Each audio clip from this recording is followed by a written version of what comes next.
It's time to talk about June's Journey, a hidden object mystery game with a captivating detective story. When you're playing, you solve a mind-teasing mystery of the roaring 1920s while you dive into June's captivating quest to uncover a scandalous family secret and solve her sister's murder. It's mystery, it's danger, and it's romance, and you never know where the next chapter's gonna take you. If that wasn't fun enough, you get to customize your very own luxurious island estate. Seriously, I cannot stop playing. I am already on the 3rd chapter, and I just started recently. Join me back in time in the glamorous 1920s. June needs your help, detective. Download June's Journey for free today on iOS and Android. You wanted to see me, Miss Swinton? Have you been hearing about the new government modernization efforts? AI, RPAs, data science. Things are changing at this agency, and people will need new skills. I'd like you to get some training. Look at this management concepts catalog.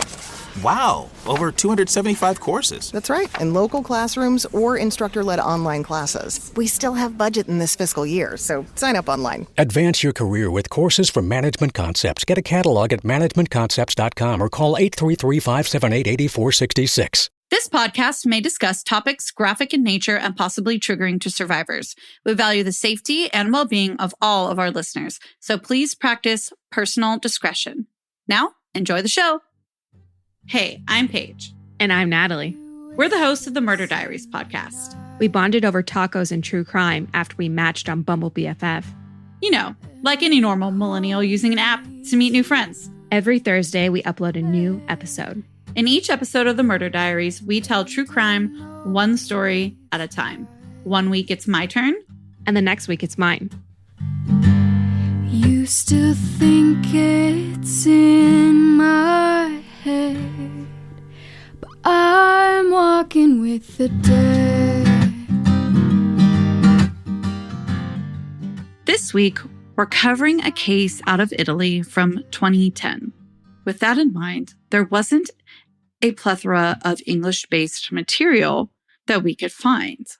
We got really lucky, though, because one of the English-based materials that we found was extremely well written and very comprehensive in its telling of the case. That is an article by Tobias Jones for The Guardian. Because this article was so well written and so comprehensive in its storytelling of this case, we decided, why not reach out and ask if we can share it on this episode of the Murder Diaries? So we did. We reached out to Tobias Jones and asked him if we could do just that, read it on an episode. And he said yes. So we're really excited to share this article with you today. We'll be including our normal anecdotes, of course, but primarily we're going to be reading this article by Tobias. It is linked in the show notes if you want to check it out. We have also linked a YouTube video that uses this article as source material, but also includes visual aids like pictures and things like that. That said, let's get into it. On November 26, 2010, Yara Gambirasio, 13, born May 21st, 1997, went missing. 3 months later, her body was discovered in scrubland nearby. So began one of the most complex murder investigations in Italian history. Yara Gambirasio should have only been gone a short while. On Friday, November 26th, 2010, at 5:15 p.m., she left home to go to the gym. Just a few hundred meters from her home, Yara, who was 13 and wore train track braces, was preparing for her rhythmic gymnastics display the following Sunday. All she needed to do was drop off a stereo with her instructor. She said goodbye to her family, who knew where she was going, and left the house. By 7 p.m., Yara had still not come home, and her parents were becoming increasingly anxious. The town where they lived, Brambate di Sopra, was a sedate place on the so-called Bergamasque Island between the rivers Brembo and Adda, an hour north of Milan and just south of the Bergamo Alps. It was a population of 8,000. From its quiet streets lined with poplars and cypresses, you can see the wooded mountains in the distance, the peaks turning blue-gray. At 7:11, Yara's mom phoned her daughter, but the call went straight to voicemail. 20 minutes later, Yara's father called the police. So the parents were on top of it as soon as they realized that Yara had not come home. And they're getting worried by this point. Yeah, I would have to say that's probably any parent's worst nightmare, to call their child after they haven't seen them for hours and for that call to go to voicemail. Especially when they're a little 13-year-old girl. Can't imagine the things going through their mind at this time. So the father's calling the police. The call was put through to the public prosecutor's office in the center of the provincial capital, Bergamo. It's a city 11 kilometers east of Brambate di Sopra. The magistrate on duty was Letizia Ruggeri, a tough former policewoman who had earned her stripes fighting Cosa Nostra in Sicily. She had been a magistrate for almost 15 years and knew what needed to be done. Within minutes, she had dispatched both state police officers and Carabinieri military police to Brambate di Sopra. Yara's gym instructor confirmed that she had seen Yara earlier that day and that she'd done some light training before heading off. The police quickly established the last known contact with Yara was a text message that she had sent to a friend, Martina, at 6:44 p.m., agreeing to meet at 8 a.m. the following Sunday. I just want to interject before you keep going with the story. It's pretty telling that at 6:44, she's communicating with her friend. And then at 7:11, maybe 16 minutes later, she's not answering her call. So I feel like that 16-minute time frame is a huge deal. You're right. It's a relatively short amount of time, but it's extremely important in this case. Back to Yara and Martina's texting. The texting was agreeing to meet at 8 a.m. the following Sunday. That was the last anyone had heard from her. The gym where Yara had gone that evening was part of a large sports complex, a garish building with many entrances and exits. Besides the large sports hall, there was a running track, a swimming pool, and various courts. A few people said they had seen two men, possibly in conversation with Yara, standing near a red car. But there was little more to go on than that. Letizia Ruggeri called in tracker dogs, a breed of bloodhound, Sughio Italiano, with short, brown, and black hair, long ears, doleful eyes, and a keen sense of smell. You all know I Googled this dog immediately, and they're really cute. The article that I linked in the show notes for The Guardian that we're reading right now has a link that you can click when it says Sughio Italiano to see the dog. But that's just because Natalie and I are dog lovers. So fellow dog lovers, click the link in the article and you'll see a cute picture of these dogs. Back to the article. Instead of following the expected route back to Yara's home in Via Rampanelli, Ruggeri's dogs went in the opposite direction, towards a small hamlet nearby called Mapello. When the team analyzed the last signals from Yara's mobile phone, the result showed that it had been registered as present in Mapello at 6:49 that evening. Everything seemed to point away from Yara's family, but investigations of this type always start at home.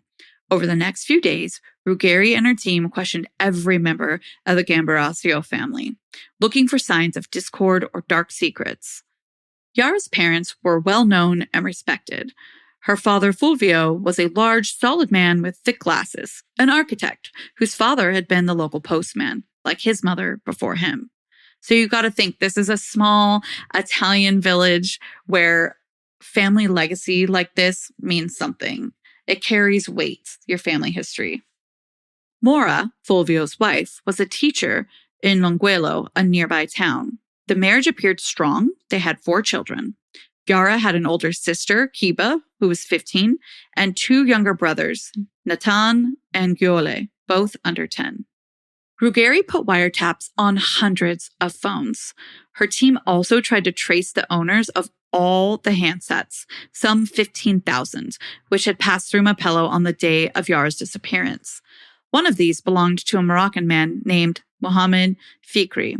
In one wiretapped conversation in late November, the interpreter heard the phrase, "Forgive me, God, I didn't kill her." Fikri had been working in a builder's yard in Mapello, but by the time investigators had put the pieces together, a few days later, he was on a boat bound for Tangiers. On December 4th, Italian authorities intercepted the vessel and arrested Fikri. They searched the van that he'd been using and discovered that it contained a blood-stained mattress. Quote, people liked him as the guilty party, end quote, Ruggieri told me ruefully last year, because he was foreign, but Fikri was quickly cleared. The phrase had been mistranslated, and the blood was extraneous to the investigation. As autumn slipped into winter, Brambate di Sopra found itself at the center of a mystery, which had captured the country's imagination. Italian TV is dominated by cronache nere, crime news. And now, national camera crews descended. The Gambirasio family were horrified by the sudden glare of publicity. TV cameras became a permanent fixture in their quiet cul-de-sac. The family locked themselves away, lowering their shutters and even turning down the idea of a torchlight procession to raise awareness. Instead, nuns from the Ursuline order who had taught at Yara's school came to pray with Mora. A mass was held instead of the procession, and the rare statements from the parents were devout pleas for privacy and patience. And now, let's take a moment to talk about one of our sponsors. You wanted to see me, Miss Swinton? Have you been hearing about the new government modernization efforts? AI, RPAs, data science. Things are changing at this agency, and people will need new skills. I'd like you to get some training. Look at this management concepts catalog. Wow, over 275 courses. That's right, in local classrooms or instructor-led online classes. We still have budget in this fiscal year, so sign up online. Advance your career with courses from Management Concepts. Get a catalog at managementconcepts.com or call 833-578-8466. Is your daily grind getting you down? A ThermoSpa's hot tub may be the solution. Just a few minutes under those powerful soothing jets, and all your stress seems to melt away, like you're lying on a cloud of bubbles. You'll not only feel better, but sleep better too. Call 877-861-4672 now, and for a limited time, save $1,250. Call 877-861-4672 or visit thermospas.com to schedule a free on-site assessment. The reticence of the Gambirasio family reflected the culture of this region. The province of Bergamo is much closer to Switzerland than Naples, and the Bergamaschi are generally more reserved than their southern countrymen. Quote, it's in the spirit of mountain people to disdain gossip and not to repeat nonsense, end quote, from Piero Bonicelli, the editor of Arabarara, a colorful local newspaper. Piero goes on to say, if I don't know something, if I've only heard it said, I don't say anything until I'm certain it's true, end quote. Desperate to discover the whereabouts of their daughter, the Gambirasio family did share some photos of Yara with the press in the days after her disappearance. Yara in line to take communion, doing the splits at the gym, a studio photo of her in a yellow top, Yara in an Italian football shirt, Yara on the beach. But no one came forward with any useful information. When her parents finally made a televised appeal a few days after their first Christmas without Yara, they looked awkward. Mora was so uncomfortable, she was unintentionally rolling her eyes. Fulvio, who wore a rugby shirt, hesitantly read a plea. Help us return to normality. He explained that the family values were love, respect, and honesty, and that they would be giving no interviews. In response to that description of Yara's family, her parents in particular, I think it's important for us to remember that this is a different culture than at least you and I, Paige, are used to. You know, these actions can mean different things in the Italian culture. And from everything that you and Tobias have said about the family, it's clear that they're very uncomfortable with the amount of attention that they're getting, but they knew that they had to step out of their comfort zone to do this for their daughter. And so I don't think any of our listeners should hold that against them when hearing this description of the parents. Very well said. This wariness towards outsiders owes much to the region's history. Bergamo is still called in local dialect Berghem, an old name which means the town of the mountain. The city has always been a strategically important citadel, one of the last redoubts before the flat, fertile basin of the River Po. The Bergamaschi are used to seeing off invasions. Just a few miles west of Brambate di Sopra is a town called Pontida, where in 1167, the Lombard League, the alliance of northern Italian cities which joined together to resist the German Holy Roman Emperor Frederick I, was formed. The oath of the Pontida still exerts a symbolic power today. It's frequently evoked by the separatists of the Northern League to rally sentiment against outsiders, against the perceived indolence and corruption of Southern Italy, or more commonly now, against immigrants from developing nations. This setting was part of what fascinated the Italian public about Yara's disappearance. The province of Bergamo seemed to represent two different sides of the country, where Lower Bergamo, towards the plains, is fashionable, well-connected, and industrialized.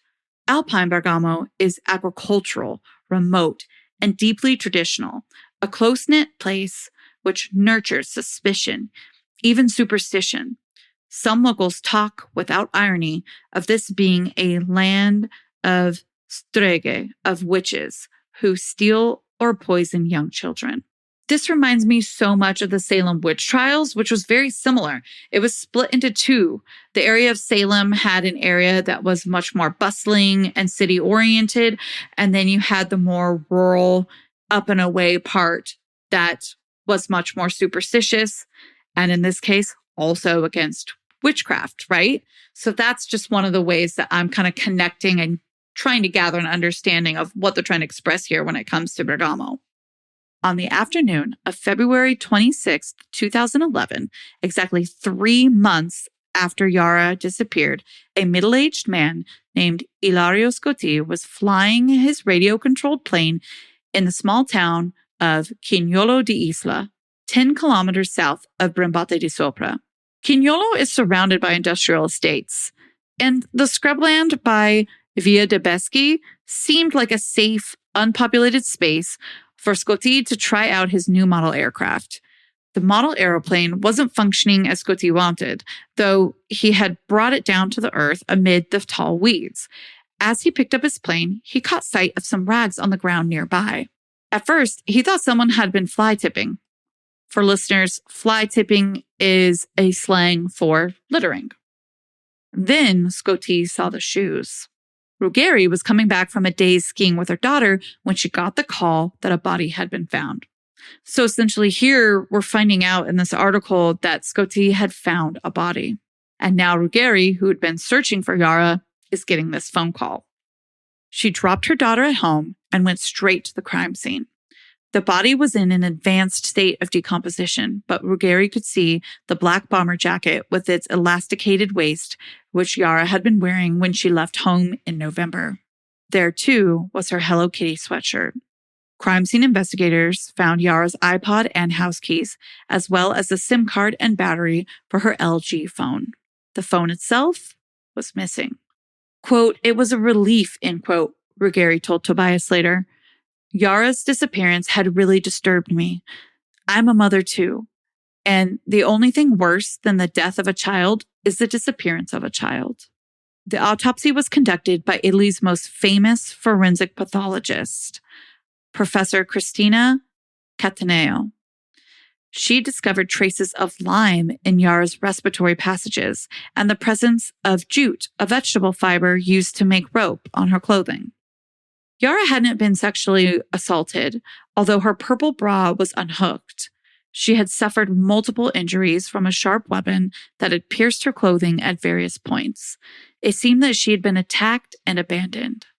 She had died of exposure. The presence of lime and jute suggested the killer might be in the building trade. The forensics team retrieved 2 DNA samples, one from Yara's phone battery and the other from 2 fingers of her black gloves, but neither matched any samples the authorities had on record. 2 months later, in April, the commander of the Scientific Investigations Department in Parma phoned Ruggeri. "I've got good news," he told her. "This murder has a signature. We've found male DNA on the underwear of the deceased." It was likely that the murderer had himself been wounded in the struggle, leaving DNA on the girl's underwear. Ruggeri and her team named the murderer suspect Ignoto 1, Unknown 1. Now the hunt for Yara's killer could begin in earnest. As with all the cases that we cover, it's always troubling to hear that the victim fought back, but just to imagine her wearing her Hello Kitty sweatshirt and fighting back possibly a grown man just hurts my heart. And it's so sad that we're telling this story. You know what I mean? We shouldn't have to tell any of these stories, but the fact that a young girl was chosen and attacked, it just is awful. It's so awful. But what we can take solace in is that with this struggle and because of this struggle, we now have DNA. So now we're at the part in this article where now that we have the DNA, the hunt to find Yara's killer and match this DNA to the perpetrator is on. And now a word from today's sponsors. Is your daily grind getting you down? A ThermoSpa's hot tub may be the solution. Just a few minutes under those powerful soothing jets, and all your stress seems to melt away, like you're lying on a cloud of bubbles. You'll not only feel better, but sleep better too. Call 877-861-4672 now, and for a limited time, save $1,250. Call 877-861-4672 or visit thermospas.com to schedule a free on-site assessment. The workload was huge, and Ruggeri divided up the duties. The police were responsible for taking DNA samples from family members, from school friends, and people at the gym. The Carabinieri concentrated on the phone records, cross-referencing all the mobile phones that had moved from Brambate de Sopra to Quignola di Isla on November 26, 2010. Each phone user whose number appeared in both cells was tracked down and asked for a DNA sample. What I'm interpreting that they're doing here is that the Carabinieri is looking at the phone records of Yara and looking at the cell towers that ping in Brambate de Sopra and Quignola. So with that, they're looking at these numbers, connecting it to the people, and getting DNA samples. You can imagine that this was slow and laborious work. It took geneticists in Parma Pavia and Rome a minimum of 6 hours to transform just a few samples of DNA into something that could be read and compared on a computer screen. The cost in machinery and manpower was immense, and the investigation would go on to become one of the most expensive manhunts in Italian history. Yara's funeral took place on a hot morning in late May 2011. Onlookers applauded the white coffin, which was topped with a huge bouquet of white flowers. As the hearse slowly drove towards her gym, the ceremony took place in the sports hall where she had spent so many hours training and where she had last been seen alive. Outside, a large crowd watched the funeral on a giant screen and heard the condolences of Giorgio Napolitano, the President of the Republic. By the time of the funeral, investigators had taken thousands of DNA samples, but they still had no leads. Close to the scrubland where Yara's body had been found was a nightclub called Sabi Mobili, Quicksand. Ruggeri knew that murderers tend to leave bodies in areas with which they're very familiar. So although it seemed like a long shot, in spring 2011, investigators started taking DNA samples outside the club on busy Fridays and Saturdays. This approach to get DNA samples outside of the club when it's busy is genius, because if we break down a lot of the cases that even we've covered, a lot of times the bodies were left in areas that the murderer was familiar with. Not that we are the only examples, or that our cases are the only examples to compare to, and they all have their differences. But I just felt like this was so smart, considering what we have personally experienced in researching the cases we've covered. Sabi Mobili had a reputation for violence. A young man from the Dominican Republic had been murdered outside its doors on January 16, 2011. But the club had helpful records. Clubbers required a membership card to get in, and so the authorities could easily track down anyone who went there regularly. Again, another point to why this was such a great idea. Ruggeri finally got a break. One of the samples from Sabi Mobili seemed strikingly similar to the suspect in Iota 1. The man who gave the sample was called Damiano Ganignoni. He was quickly excluded as a suspect. He had been in South America on the day of Yara's disappearance. But geneticists were convinced he was a close relative of the murderer. We were all very excited, Ruggeri told me. We said, bingo. Just a couple more days and we'll have the murderer.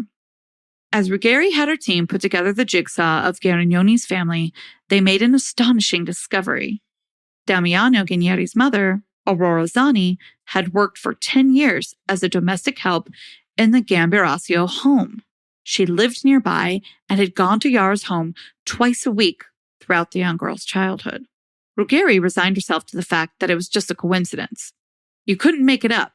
This whole case is crazy," she's quoted as saying. Zani was a middle-aged woman who was very attached to her employers. She recalled how Yara would always ask to watch her latest gymnastics move, and Zani would tell her to be careful and to not hurt herself, almost in like a nannying respect if you really think about it. In 2011, she was no longer working for the family, but said her relationship with Yara's parents was excellent. To find herself at the center of the investigation into Yara's murder was, Zani said later, the worst thing that could happen to me. Obviously, Ruggieri says, we intercepted Damiano, Garignoni, and Aurora Zani's calls. We had them followed, grilled them, and she goes on to use some pretty intense and strong words, saying that they tortured them in the sense that we pressed them. It was only months after of close surveillance that Ruggieri, in the summer of 2011, resigned herself to the fact that it was just a crazy coincidence. There was no connection. Having seemed so close to resolution, Ruggieri's team reluctantly discarded the angle of Zani being responsible. The only promising lead that they had was the fact that Damiano Garignoni's DNA was so similar to that of Ignoto 1. A year on from Yara's murder, Ruggieri's team was now under intense pressure to find the killer. Thousands of people were being DNA tested, and some locals who hadn't been approached for samples suggested to the press that the investigation was haphazard. Politicians made personal attacks on Ruggieri. One Northern League politician, Daniele Bellotti, publicly decreed her incompetence, writing in an open letter in January 2012 to the Minister of Justice asking for her to be replaced by someone of, quote, proven experience, end quote.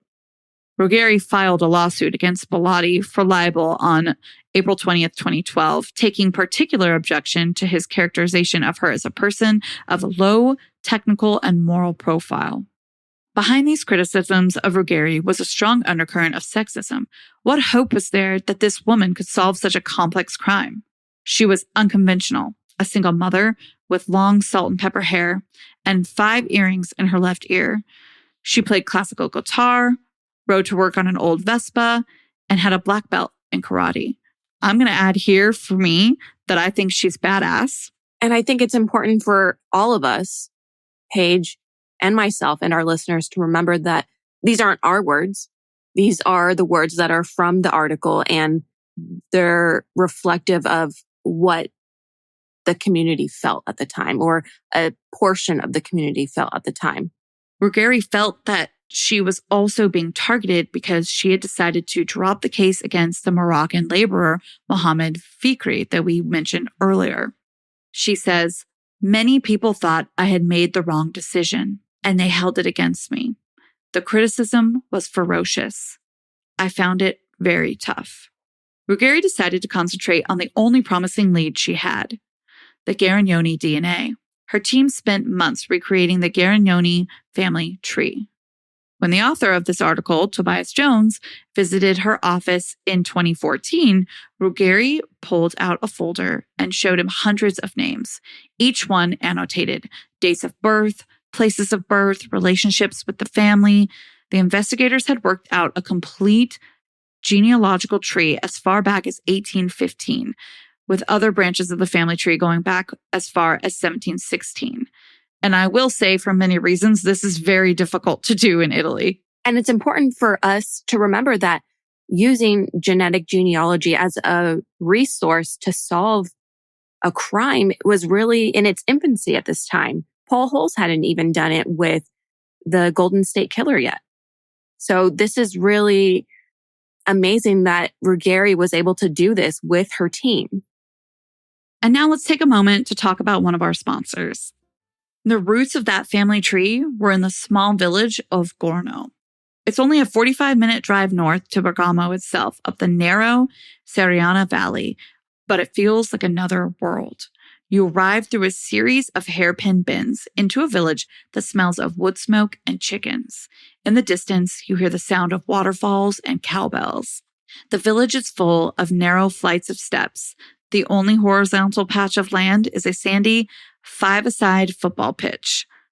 Although only 1,600 people live in Gorno, and it seems like a quiet, pious place, according to one former parish, the village is a, quote, bit too hot in every sense.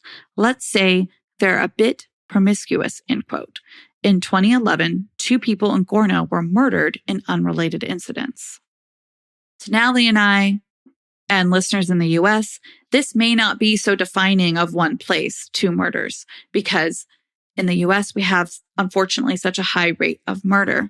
But in a place like this, that is a defining moment. It almost seems to become part of the town's history in a way that we don't often see here for those of us, again, that are using the context of the US as our experience. So a little bit more about Gorno.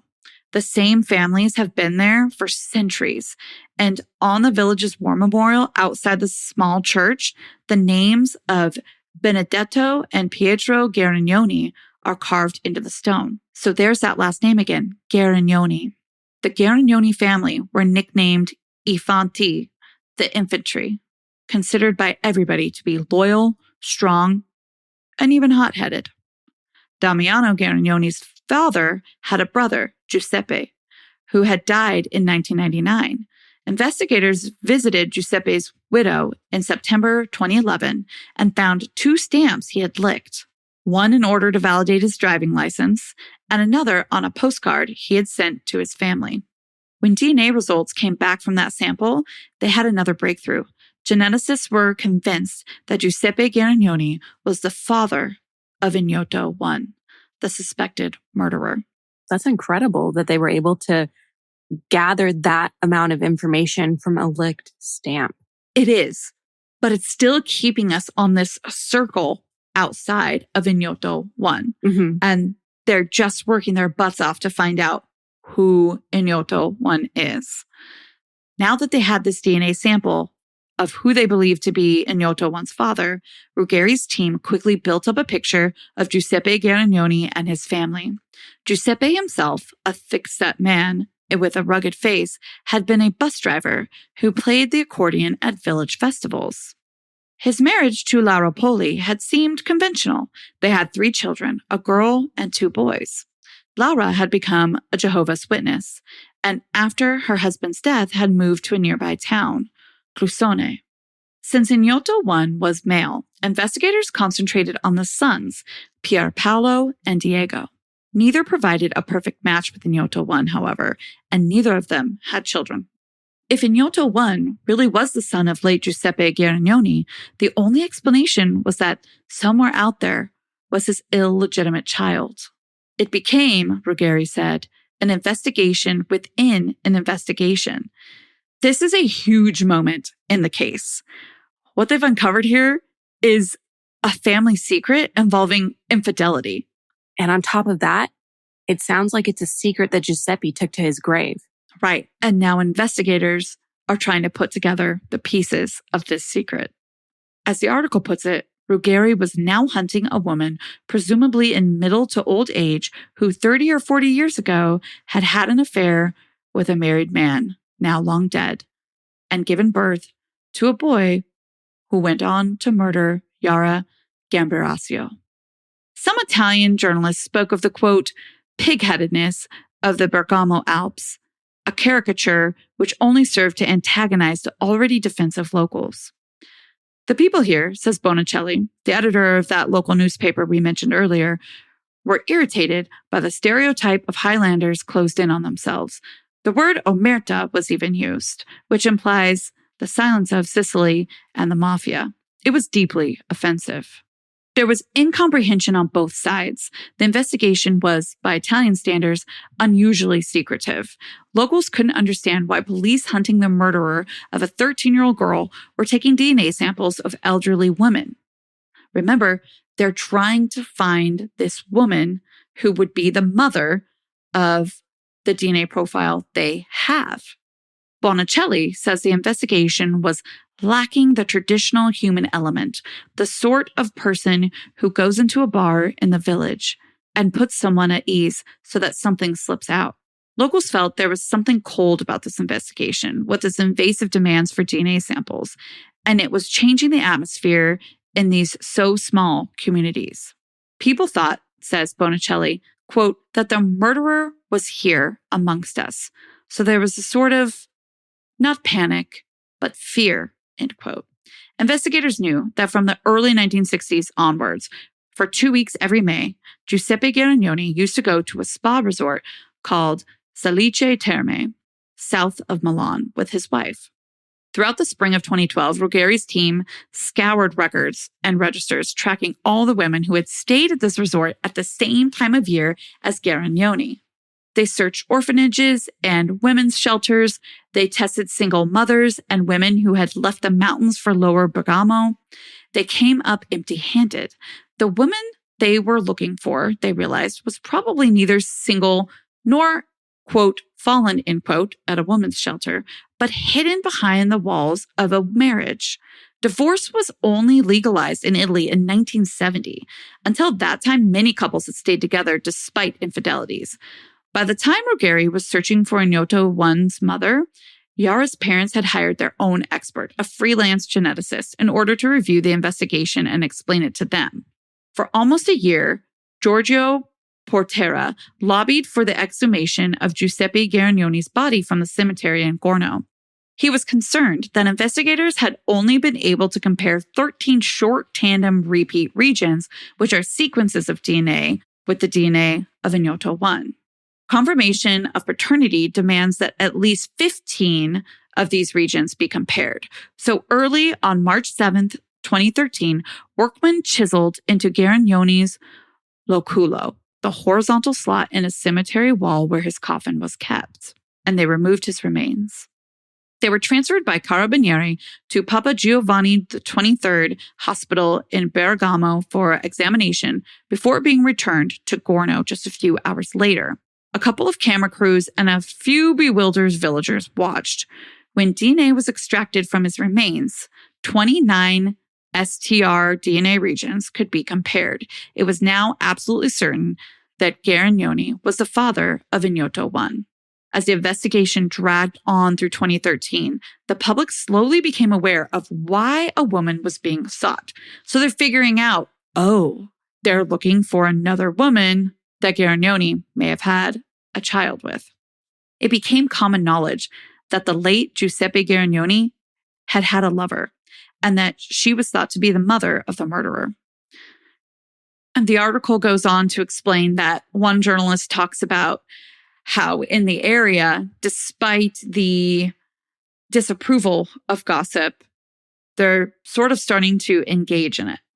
They go on to say that they could have started a gossip magazine. It was like an open sewer. We were receiving anonymous letters, stories, people telling us about backgrounds at cuckolds, a society which had always prided itself on its sense of loyalty and traditional Catholicism, suddenly discovered the betrayals in its midst. Perhaps the point is this, Bonicelli wrote in an editorial, we don't know each other anymore. So you can really see this is shaking up the area. They're gossiping when it really was something that they did not engage in before. And they're finding out that there were secrets in this town. Until this point, the investigation had been characterized by cutting-edge scientific analysis, but it was an old-fashioned detective who broke open the case. Marshal Giovanni Mocerino was Ruggeri's right-hand man, working in the office next to hers. His desk is covered in hundreds of scraps of papers, scrawled with names and numbers in different colored inks. Mocerino has bushy gray hair and black-rimmed glasses and speaks in a lighthearted, informal manner. But he's also, by his own admission, a capotosta, a stubborn man.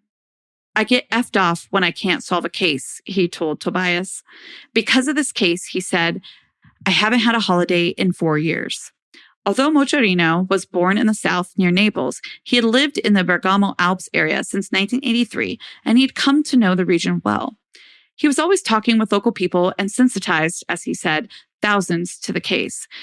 He reminded them that amid all the gossip about infidelities that had been sparked off by the hunt for Garignoni's lover, a young girl had been killed.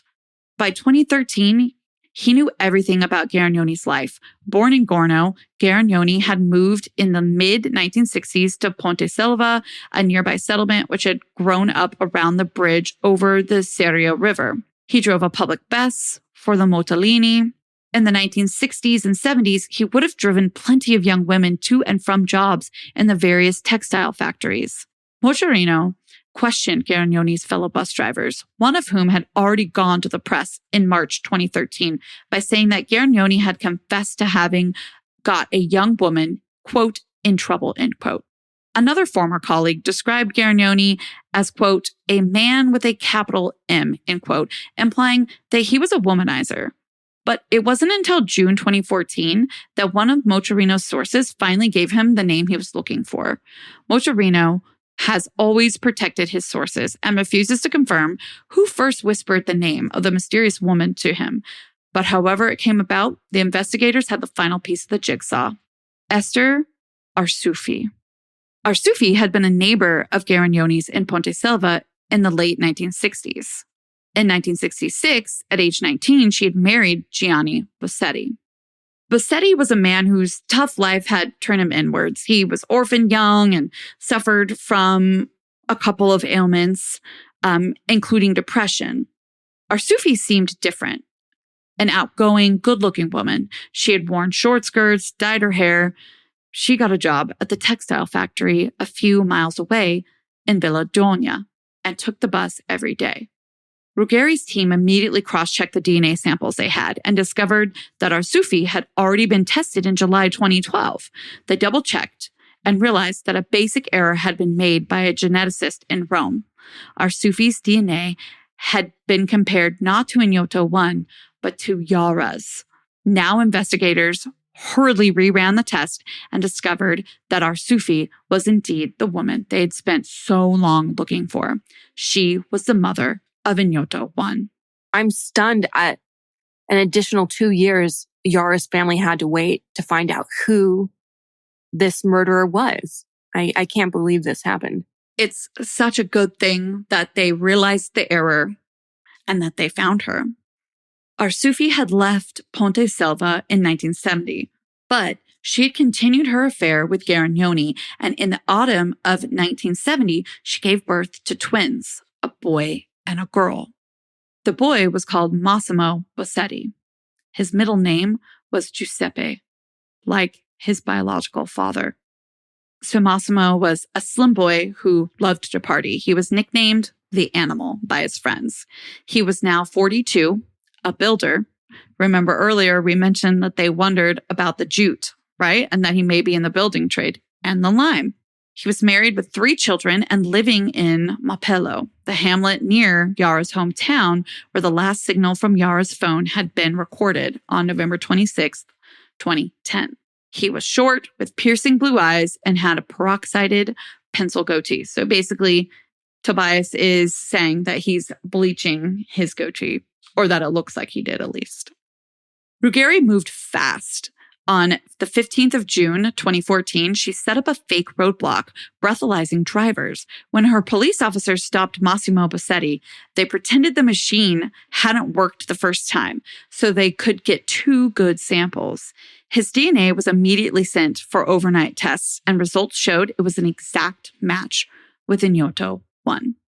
Ruggeri wanted to observe Bossetti before arresting him, to study his movements and behavior from a distance, but she was also worried that the news would get out and that he might leave town.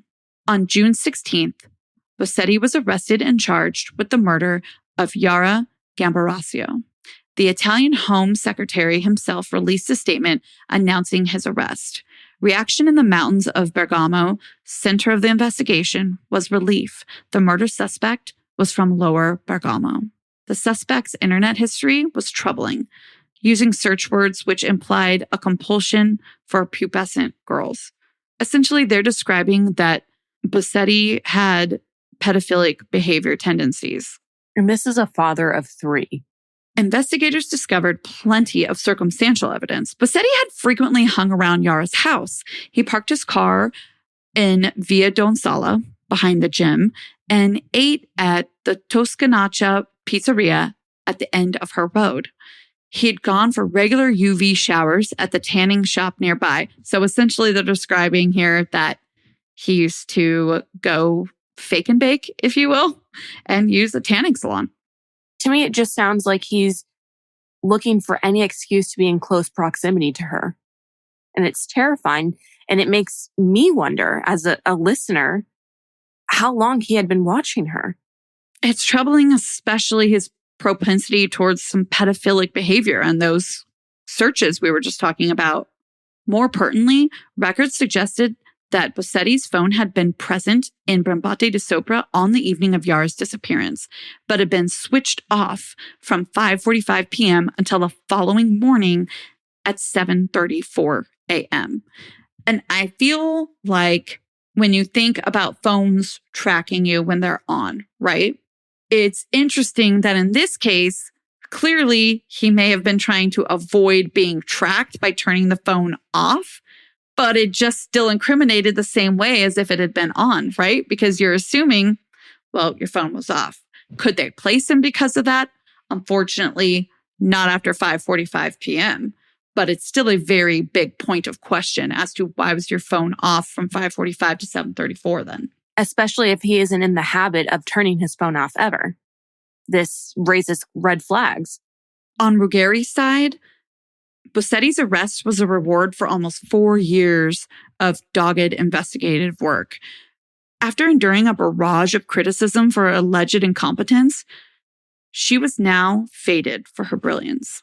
Bossetti maintains his innocence, and his lawyers are planning to contest the DNA evidence, claiming that the DNA merely indicates presence, not responsibility. Meanwhile, 3 families are dealing with the devastation of the case. Garignoni's widow has been forced to come to terms with her husband's infidelity and the existence of his other children. Just as he was diagnosed with terminal cancer, Giovanni Bossetti, under the national spotlight, learned at the same time as the rest of the country that none of his 3 children are his. Leaks from the investigation revealed that Esther Arsufi's 3rd child, Fabio, also had a different father. The marriage of the accused, Massimo Bossetti, had also come under strain. Since his defense sought to portray him as a family man, 2 people have come forward to claim that they had affairs with his wife. Since his arrest, his twin sister, herself coming to terms with both her brother's fate and the fact that the man she thought was her father is not biologically related to her, has twice been assaulted in part of her association with him as his twin. Her mother, Esther Arsufi, still denies that she's ever been unfaithful to her husband. The Gambirasio family, meanwhile, has remained private.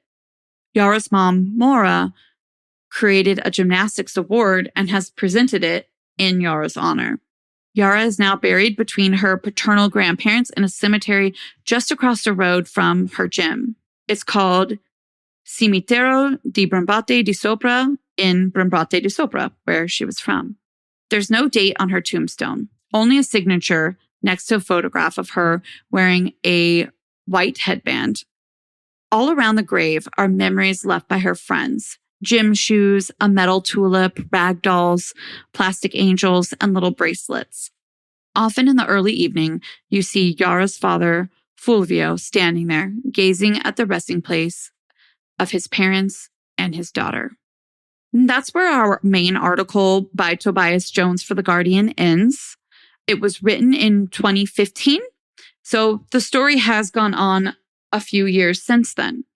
On July 1st, 2016, the Corte d'Assise of Bergamo sentenced Bossetti to life imprisonment. The decision was appealed by Bossetti's defense, but in July 2017, the Corte d'Assise di Appello di Brescia held the guilty verdict by denying the appeal. On October 12, 2018, the Court of Cassation confirmed Bossetti's life sentence.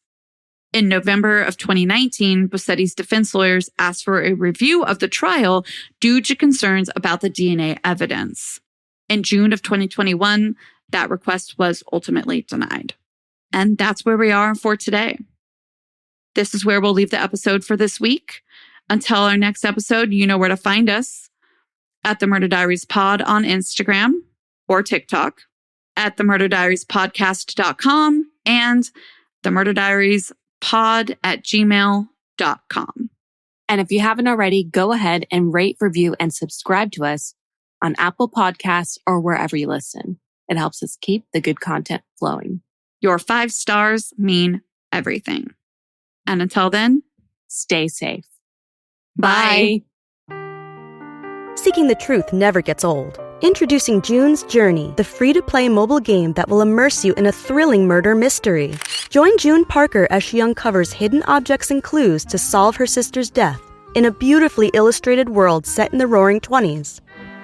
With new chapters added every week, the excitement never ends. Download June's Journey now on your Android or iOS device, or play on PC through Facebook Games.